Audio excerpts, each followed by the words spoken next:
Thank you, Mayor, members of council. Just have a few things to say. You have heard the arguments about the bricks, the preservation of the bricks on Andrew Street, Wilson Street.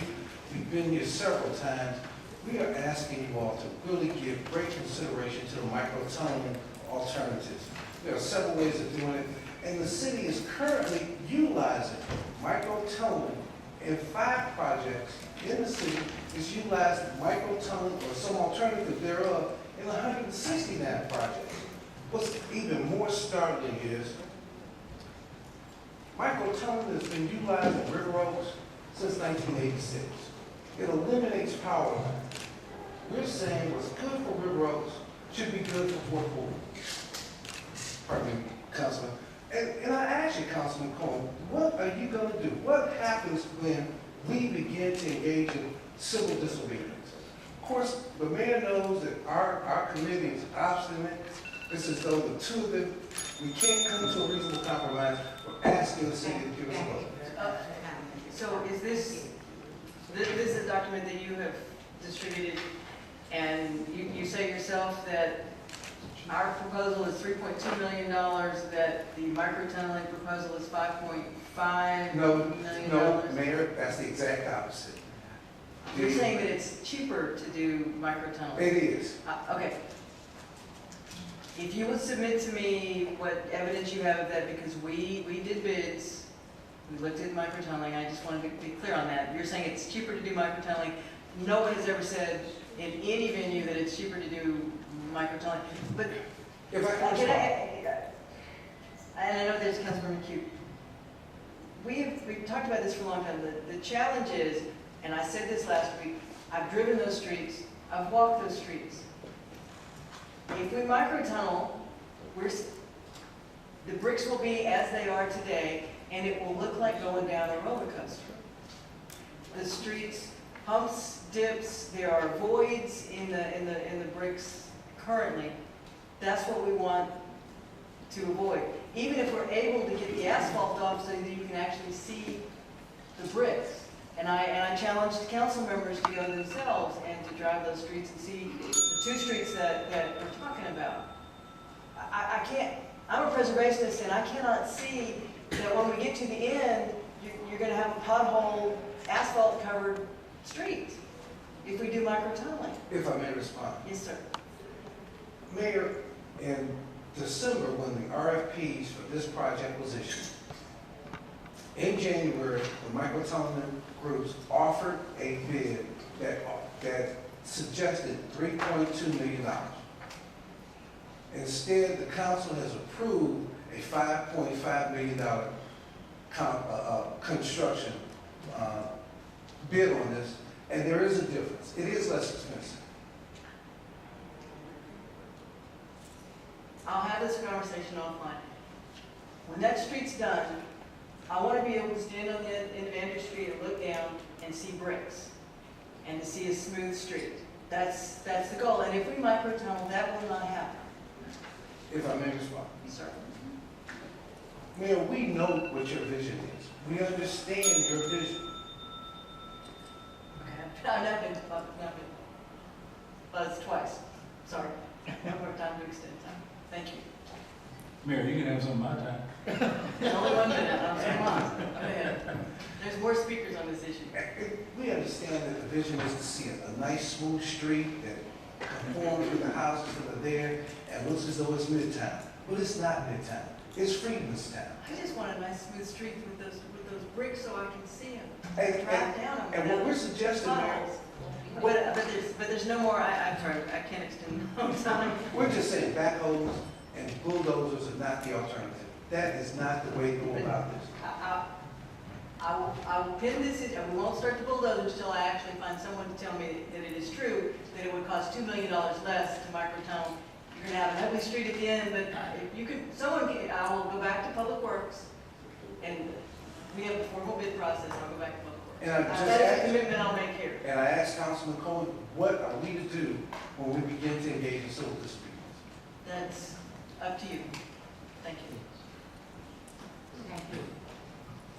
Reverend Debra. No, Reverend Brown. Reverend Debra Brown. to be followed by Pastor Andrew Stewart the third. We don't have enough council members to extend time, and I used up all the time on that one. Okay, well, you did good over there. Do this, I'm a reverend, so I need to know if I have 1 minute or 3. 1 minute. That changed the confession. I'm Deborah Brown, the new pastor for St. James United Methodist Church that sits on the corner of both streets. Andrew, can you hear me? Yes, ma'am. Oh, Andrews. My deal is, we're talking about micro-tunneling and the changing of the complexion of the streets and what can and cannot happen. Mayor, we're asking for an opportunity to come back to the table. Let's revisit this and see exactly what we can do so that all of our visions can be met. Not just yours, but those visions of those that have been in that community and have laid those bricks one by one. You think that's possible? And we've been reading on this issue for a long time. I've asked for a few things, and I've yet to receive those things. And I have a stack of letters in my office from other folks in that neighborhood who just want a smooth street down which to drive. Councilmember Boykins, did you wish to address this speaker? You got out here, Councilmember Laster's in the queue as well. Councilmember Boykins, Councilmember Laster. Thank you, Councilmember. Reverend, thank you for coming down. Help me try to understand something.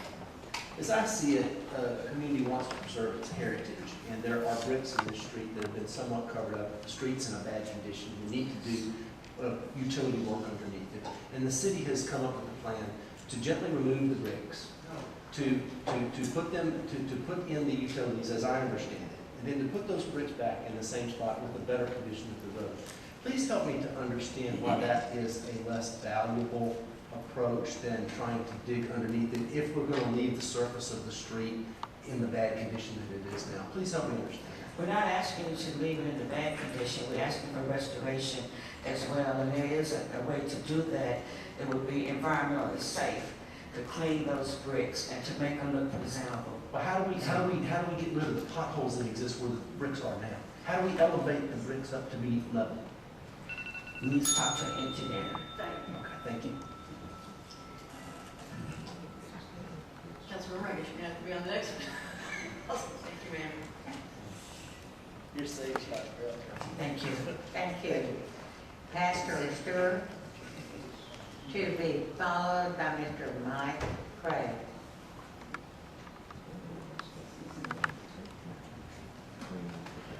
Good afternoon, Mayor Walker, Council. Hi, my name is Andrew P. Stewart III. I'm the licensed local pastor for Texas Annual Conference in the United Methodist Church. I'm here also about the brick streets. And I was listening earlier and I heard Councilwoman Cohen say she had spoken to several people in the neighborhood and they were talking about the flooding. There was no flooding until they started building in the area. When they started building down Heiner and Smith, all the water began to run back toward the middle of the city. So this wasn't the area that was causing it, it was the new construction that caused the flooding. And on a personal note, I'm saying that my family's been out there for years. I'm a member of the Bingham family. We had a homestead on West Webster across from the dry cleaners, and it was mysteriously burned down one night. So we no longer had a family home. That's why we don't have property out there, but we want to see the property maintained. Thank you, sir. Your time has expired. Thank you. Councilmember Boykins. Pastor. I'm sorry. Councilmember Boykins. Going back, my time is running on a couple of things. First of all, there was some good information that you presented, and I wanted to say to Attorney McGee, that was some great information, and I want to let you guys know it's from my communications with the mayor's office and to hear the mayor open up dialogue to look, to try to come up with some compromise. McGee, I know she's committed to that, and I look forward to get the results back from your findings to present to the mayor, and hopefully we can move in that direction. Because I know you're a research type attorney, you're gonna get the information, and hopefully that we come up with some conclusion to make this thing work. Because Councilmember Laster just kind of mentioned, I want to piggyback on, I think, part of your question. Those bricks were laid, from my understanding, by slaves. Right. like that. Free And so, and so when they're removed, it's not the same Thank you. by man. From that perspective on, when the slave put it down, they want to keep it, they, the motion extent. Councilmember Red, on that, Thank you. No, I'm not gonna do it, she gonna put me back. Thank you. But no, that's all. Pastor, thank you. Pass it. Thank you. Mr. Craig? Mr. Craig?